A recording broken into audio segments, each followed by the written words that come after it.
All right, this one is for my seafood lovers. Today, I'm gonna show you guys how to make restaurant quality crab cakes right from the comfort of your own home. This recipe is delicious, consistent, and it's gonna save you a few bucks. And I'm gonna show you guys my favorite pairing to go alongside these restaurant quality crab cakes. Meet me in the kitchen, let's make it happen. All right guys, first things first, we're gonna go ahead and get our mixture together. You wanna do this in advance, let it sit in the fridge for about 30 minutes. You can even do this the night before if you're having guests over, you can have it all prepped and ready. We're gonna add about a half cup or so of mayonnaise. I like to use a good quality mayo. My favorite is Duke's, but feel free to use whatever your favorite is out there.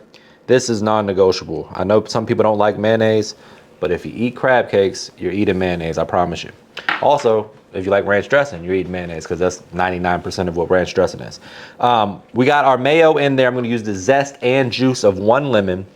Quick reminder guys, this recipe and all of my recipes can be found at mrmakeithappen.com. This is basically the way we serve it at my restaurant. You know, a couple different changes, but for the most part, this is pretty accurate. So the zest going in, the juice. We have some hot sauce, some worst word in the world sauce, also known as Worcestershire, some Dijon mustard, a pinch of sugar, or if you have a little sweet relish or sweet pickles in the fridge, a little juice from that will get the job done. If you do use that, you probably can go a little lighter on the lemon because there is some acidity in the pickle juice. Today we're just gonna use a pinch of sugar, so no pickle juice, but that's a good little pro tip too. Get some good lemon flavor. Citrus pairs beautifully with fresh crab. We got jumbo lump and regular lump. At my restaurant, it's more heavy on the jumbo lump because we're trying to sell a premium item. For the purposes of a home chef, save yourself a couple of dollars. You can mix in some lump crab and save yourself about $15 a pound, depending on where you're at in the country. And with about a tablespoon of Dijon mustard, a couple teaspoons of your favorite hot sauce. Louisiana hot sauce works great. And then a few dashes of that worst word in the world sauce. Some fresh chopped parsley for a pop of color. Then we're gonna season to taste. Old Bay, AP seasoning, just salt and pepper. I have a product called Lemon Bay, which is basically a blend of lemon pepper and Old Bay. Great on seafood, great in crab cakes. That's what we're using today. But if you just have regular Old Bay, very classic flavor profile for crab cakes. All right guys, so we have our mix pretty much all together. The only thing left to do is add in the breadcrumbs of your choice. Now this is a point of controversy with my snobbish folks up in Maryland who think that they're the only people that know how to make crab cakes. I love y'all, I'm just kidding. We're gonna add club crackers today. Saltine crackers are very common. Panko breadcrumbs would work. Any sort of cracker crumb or breadcrumb will work great here. You just don't wanna add too much of it because it's gonna have too much filler. You want the crab to be the star of the show. The other thing you wanna keep in mind is when you're folding this in, you wanna be gentle. You paid really good money for this jumbo lump crab meat. You don't wanna break it up because you paid for the big clumps. So you wanna be very gentle, just kind of fold. So scoop from the bottom, fold it all together. I don't add any egg to my mixture. I don't think it's necessary, and it's additional binder that's uncalled for. So we're gonna add in just enough cracker crumbs to hold this together. This is 1 pound in total of crab meat. So we have half a pound of jumbo lump and a half a pound of regular lump. I'm gonna fold it in, mix in those cracker crumbs. Taste as you go, adjust the flavor to your preference. You can always add a little bit more seasoning, but once it's in there, you can't take it out. Quick reminder guys, this recipe and all of my recipes can be found at mrmakeithappen.com. Once you have the consistency just right and the flavor on the seasoning right, we're gonna go ahead and cover this and pop it in the fridge for about 20 to 30 minutes or up to overnight. All right guys, one of my favorite pairings to go with crab anything, especially crab cakes, is bacon, corn, and jalapenos.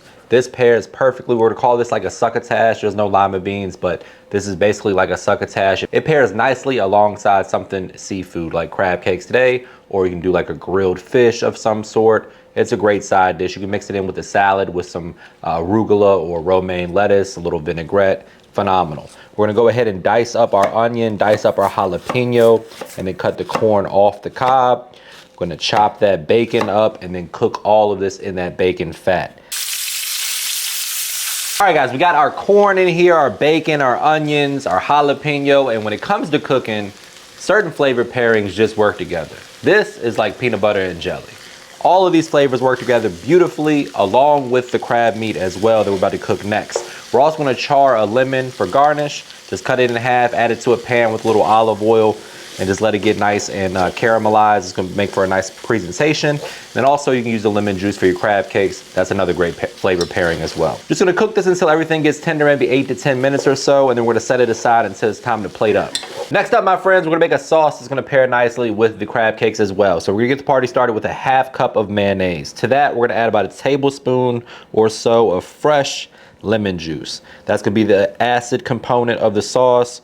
We're also gonna have a little bit of a sweet component by adding some sugar, a pinch of sugar, a tablespoon of honey. You can even use a little sweet relish here if you want to, give it a little bit more texture.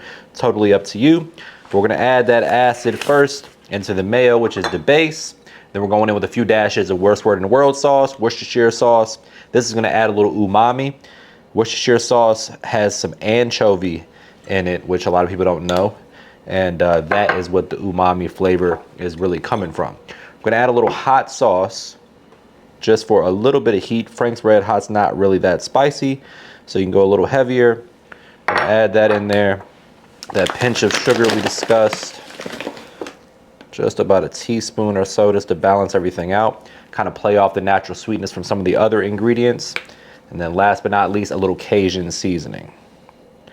Gonna give that a mix, and then that is gonna be the sauce that's gonna go on the plate with the crab cake. All right, in the restaurant, we use these molding rings. You can get these from Amazon for super cheap. You even find them at Home Goods, TJ Maxx, places like that.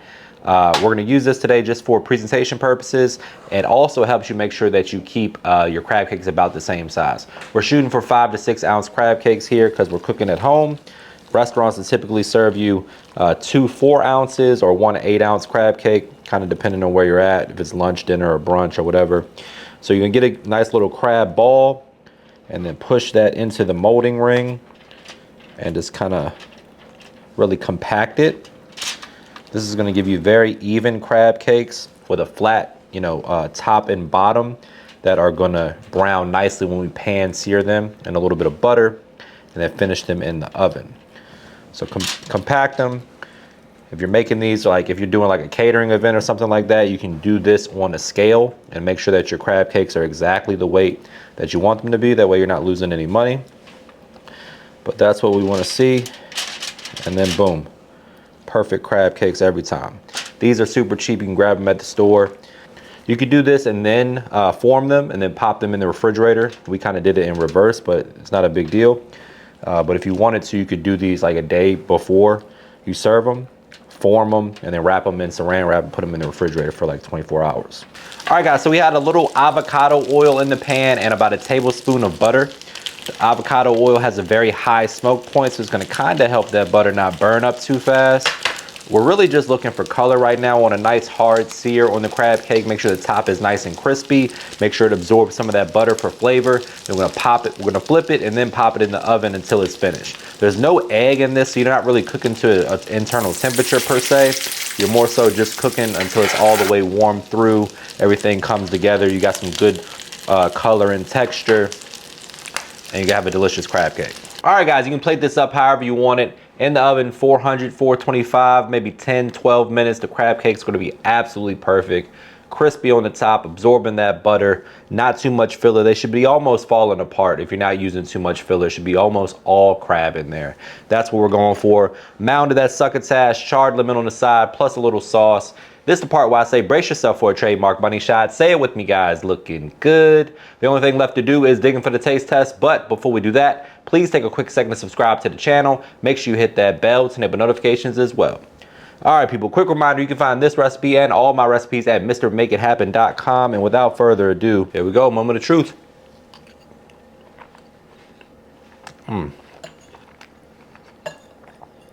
It don't get no better than that. With the corn and the bacon. A